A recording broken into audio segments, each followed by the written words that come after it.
السلام علیکم پیارے بچوں، کیا حال ہے آپ سب کے؟ میں امید کرتی ہوں کہ آپ سب بالکل ٹھیک ہوں گے۔ تو پیارے بچوں، آج میں آپ لوگوں کے لیے ایک اور دلچسپ اور مزیدار کہانی لے کر آئی ہوں۔ کہانی اگر اچھی لگے تو اسے لائک کرنا مت بھولیے گا اور میرے چینل کو سبسکرائب کر دیجیے گا۔ تو چلیں کہانی کو شروع کرتے ہیں۔ ایک دفعہ کا ذکر ہے، ایک جل پری پانی میں تیر رہی تھی کہ اسے تھوڑی ہی دوری پر ایک مچھلی نظر آئی۔ وہ مچھلی اس کے پاس آئی، اس نے اس سے سلام دعا کی تو جل پری نے کہا کہ کیا ہوا مچھلی، تم بہت اداس لگ رہی ہو؟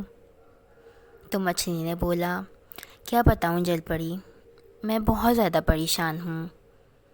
جل پری نے کہا، مجھے بتاؤ، کیا پتہ میں تمہاری اس پریشانی کا حل نکال سکوں۔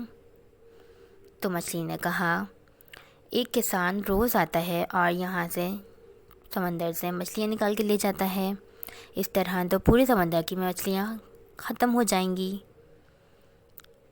اور میں ایک اکیلی تنہا رہ جاؤں گی۔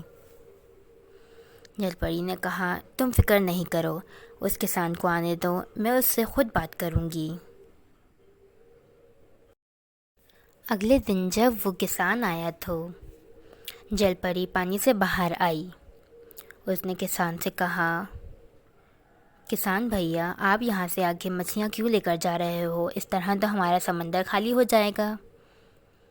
تو کسان نے جواب دیا، میں کیا کروں جل پری، میری بھی تو مجبوری ہے، میں یہاں سے مچھلیاں لے جا کر بیچتا ہوں، اس سے میں اپنے خاندان کا پیٹ پالتا ہوں، میرے پاس کرنے کے لیے کوئی اور کام نہیں ہے اور نہ ہی اپنا کاروبار کرنے کے لیے میرے پاس کوئی رقم ہے۔ جل پری تھوڑی دیر کچھ سوچتی ہے اور اسے تھوڑی دیر انتظار کرنے کا کہہ کے واپس پانی میں آتی ہے اور اپنے خزانے سے کچھ سونا نکال کر اوپر جاتی ہے اور اس کسان کو دے کر کہتی ہے، یہ لو، تم یہ سونے کے سکے رکھو اور انہیں بیچ کر اپنا کام اسٹارٹ کرو